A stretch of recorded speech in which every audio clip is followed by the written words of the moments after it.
I muted the baby monitor because of static. Now the police want to know why I ignored a second voice in the room.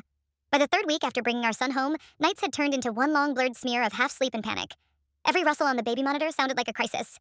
I kept it on the nightstand, volume up, screen glowing like a tiny second moon. The first time I heard the static, it was around 2:40 a.m. A soft hiss broke through, not the usual white noise hum the machine made, but a wet, uneven sound. Then something that might have been a word. I sat up, heart pounding, staring at the little green bars dancing on the screen. "Hello?" I whispered, as if the monitor could answer. On the video feed, my son lay still in his crib, chest rising and falling, tiny fists curled. No movement. No intruder. Nothing but pixels and shadows. The hiss continued, blending into what sounded like distant, garbled talking. Too faint to make out. My eyes burned from exhaustion. Interference, I told myself. Old house, old wiring, cheap monitor. I turned the volume down a notch and eventually drifted off. The next night, the static came back. This time it was worse. I woke to a sharp crackle, like someone brushing the microphone. Then a small, breathy sound. It took me a moment to realize it sounded like a child trying not to cry. My son was 3 weeks old. He didn't cry like that. His cries were loud, simple, all need. This sounded afraid. "There's no one there," I muttered, more to myself than anyone. The screen again showed him sleeping peacefully. The hissing built into a low murmur. The longer I listened, the more I thought I could hear patterns, shapes of sentences, like listening through a closed door. A word slipped through the noise. "Please." My entire body went cold.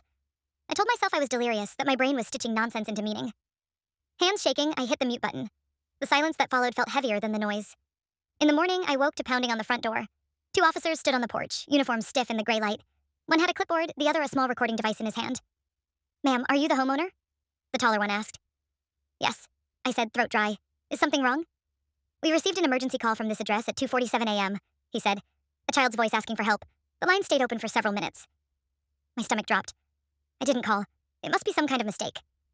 The officer glanced past me toward the hallway leading to the nursery. "Do you mind if we come in?" They checked the house, every room.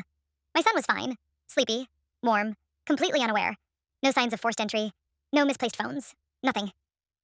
Back in the living room, the shorter officer pressed a button on the recorder. "We'd like you to listen to this," he said quietly. The audio hissed to life. The same crackling, the same wet static that had crawled through the baby monitor. Then a small voice, trembling and breathy. "Help me," it said. Not a newborn's cry. Words, clear this time. Another sound followed. A deeper voice, almost a whisper. It was impossible to tell the age, only that it was close to the microphone. The tone was calm, nearly gentle. "Shh," it said.